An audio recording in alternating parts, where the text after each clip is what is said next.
Well, and also one time Lisa convinced me to get my nails done. What? Yeah, do you remember this? And I went in and I had to stare down, what was his name? One of the biggest thugs in the school just mucked me. He was just like this. And Chuck. No, it was Pete, I think, Pete Gray. No, anyway, but he was just furious with me, and presumably because I was gay, I guess, I don't know. And I just looked right at him and flashed my fingers and said, "I think you like me." And that was it. He didn't hit me, he just took off. So that bathroom's seen a lot of action. I fixed a haircut that someone gave you. I think it was Bruce.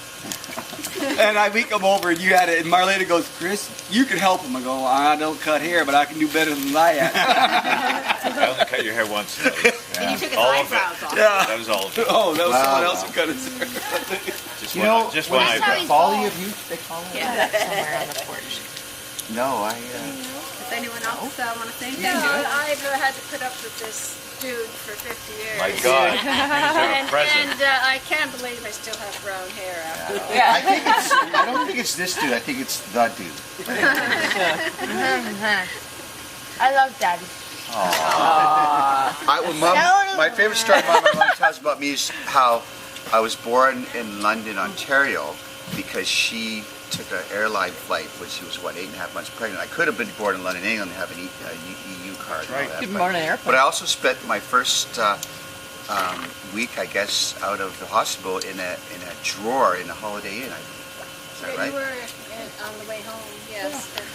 That's how I spent I think you did too, didn't you? The same story. You spent, Really? you spent about 3 months in a drawer at my mother and dad's house, too. That's right. You just closed the drawer. Shuts down with noise. And I'm almost tempted because I'd like to trot out some of our family stories here. But years ago, unfortunately for Hugh, he'd just come off a long Greyhound bus trip, and I guess he was around 15 or 14, and I was 24, and so I decided to take advantage. And I said, we should have a foot race.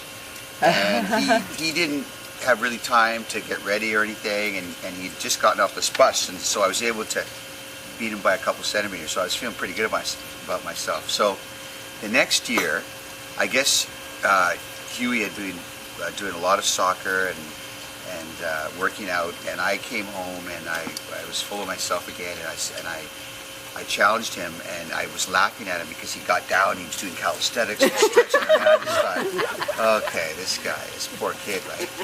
So, but actually, it took me a while to convince him. He refused to do it for the longest time. He said no, he wasn't interested. And I said, well, finally, I'll tell you what, $1,000 bucks.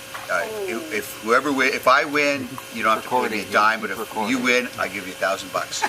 So we got down to the end there, and I believe it was I think it was Aaron Cathcart. I'm not, or anyway. It might have been Bronwyn.